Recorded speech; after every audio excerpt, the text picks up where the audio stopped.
Aaron, what kind of trash talk, fun-loving or otherwise, or retribution you think you might see from the Bears this week after the "I still own you" comment? Well, that comment was to the fans who were giving me the bird. Right. But look, there's trash talk every single time you're playing divisional games. Trash talk is what it is.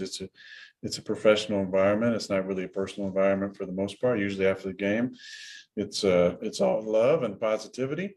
I don't know. You can question a whole lot of what I said. We've had a good record over the years against them and won a lot of games in Soldier Field and at Lambeau Field. A lot of times in situations like this, the trash talk is only able to be used if you're getting after that individual that was trash talking. So in order to trash talk, you have to have a lot of confidence in what you've accomplished and what you're going to accomplish in the future. At some point, what I said will be used against me. That's just part of it. But I have no regrets for saying what I said. And obviously, I think the record kind of speaks for itself. But I get it. At some point, that will be used against me. It is what it is. I don't regret saying it at all. And that, ladies and gentlemen, is an example of a guy who's trying to put toothpaste back in the tube while also continuing to step on the tube as he's cleaning up the toothpaste.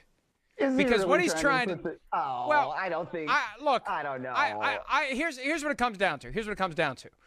When you make a comment like that during meeting number one with a team that you're going to play again, you have to be cognizant of the fact that they're on the schedule later. And we know how this goes. Because I'll hear players and coaches say in interviews or whatever, oh, we don't pay attention to that crowd. Yes, they do. Yes, they do. They use anything they can to get themselves motivated. And I guarantee you this week, Matt Nagy is playing that clip of Aaron Rodgers screaming, "I own you," to the Bears fans when they last played. Whatever it takes to get that team ready to go and try to beat the Packers at Lambeau Field in prime time, which is going to be tough to do.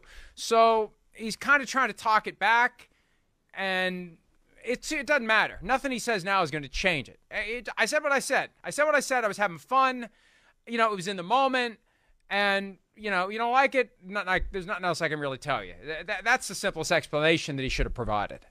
Yes. Well, I mean, I kind of feel like he did do that. I don't know. As I shout out our friend and colleague, Shireen Williams, I don't know that he was really trying to put the toothpaste back into the toothpaste holder, because the fact is, he did say it, right? And he alluded to the fact that there's the record, and that record is 21-5 over the Chicago Bears in the regular season. Okay, so he kind of does own them. It's not like it's not true. And so the other interesting thing about this, that Matt Nagy said in his press conference today when he was asked about those comments, he goes, "We're aware of it."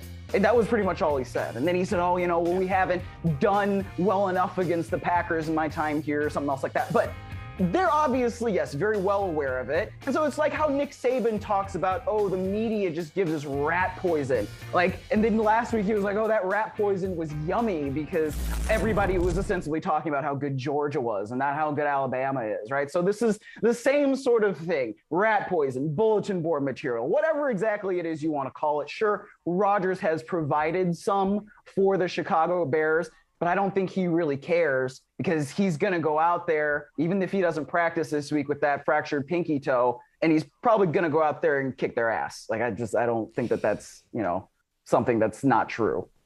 See, part of the psychology then is he needs to hope that they say something that he can then use to make himself even more motivated. And frankly, from the Packers' perspective, I'm playing around. They have the ultimate motivation, and that is get home field advantage throughout the playoffs, so you can force teams like the Rams, the Buccaneers, the Cowboys, the Cardinals to come to you at Lambeau Field, and you don't have to go to them, because the later these games will now be, and the NFC Championship now set for January 30 because of the extra regular season game, it's more important than ever to get that number one seed. Hi, I'm Mike Tirico, and thanks for watching.